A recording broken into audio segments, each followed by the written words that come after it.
লাদাখকে পূর্ণ রাজ্যের মর্যাদা দিতে হবে। ওই কেন্দ্রশাসিত অঞ্চলটিতে সংবিধানের ষষ্ঠ তফসিল দ্রুত কার্যকর করতে হবে। লাদাখের জন্য পৃথক পাবলিক সার্ভিস কমিশন চালু করতে হবে এবং লাদাখে একটির বদলে দুটি লোকসভা কেন্দ্র তৈরি করতে হবে। এই দাবিতে দীর্ঘদিন ধরে কেন্দ্রের দৃষ্টি আকর্ষণ করার চেষ্টা করছে লাদাখবাসী। দীর্ঘ আলাপ আলোচনায় লাভ হয়নি। একের পর এক ডেডলাইন দিয়েও দাবি মানেনি কেন্দ্র। অবশেষে রাস্তায় নেমে সহিংস বিক্ষোভের পথ বেছে নিলেন লাদাখবাসী।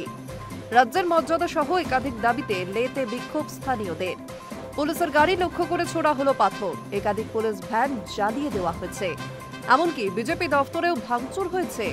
ম্যাক্সাইসাই জয়ী গবেষকের মতে, লাদাখ সংক্রান্ত একাধিক সিদ্ধান্তের কারণে ক্রমেই ধ্বংসের পথে এগিয়ে যাচ্ছে এই এলাকা। দীর্ঘদিন ধরে এই নিয়ে কেন্দ্রের সঙ্গে আলোচনায় কোনো সমাধান সূত্র না বেরোনোয় শেষ সপ্তাহ দুয়েক আগে অনশনে বসেন বাস্তবের র্যাঞ্চো। কিন্তু অনশন 2 সপ্তাহ হতে চললেও কাজের কাজ হয়নি। লাদাখের কোনো দাবি মানেনি কেন্দ্র। শেষে রাস্তায় নেমে বিক্ষোভের পথে হাঁটেন লাদাখবাসী।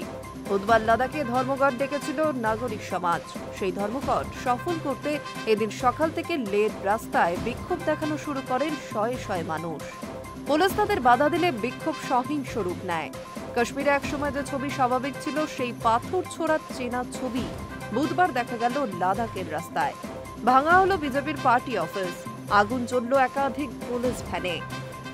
উল্লেখ্য, 2019 সালের অক্টোবরে জম্মু ও কাশ্মীরের বিশেষ মর্যাদা প্রত্যাহারের সঙ্গে সঙ্গেই রাজ্যটিকে দুটি পৃথক কেন্দ্রশাসিত অঞ্চলে ভাগ করে দেওয়া হয়।